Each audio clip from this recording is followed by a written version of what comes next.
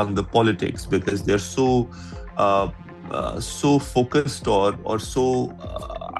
I'm not finding the right word for it,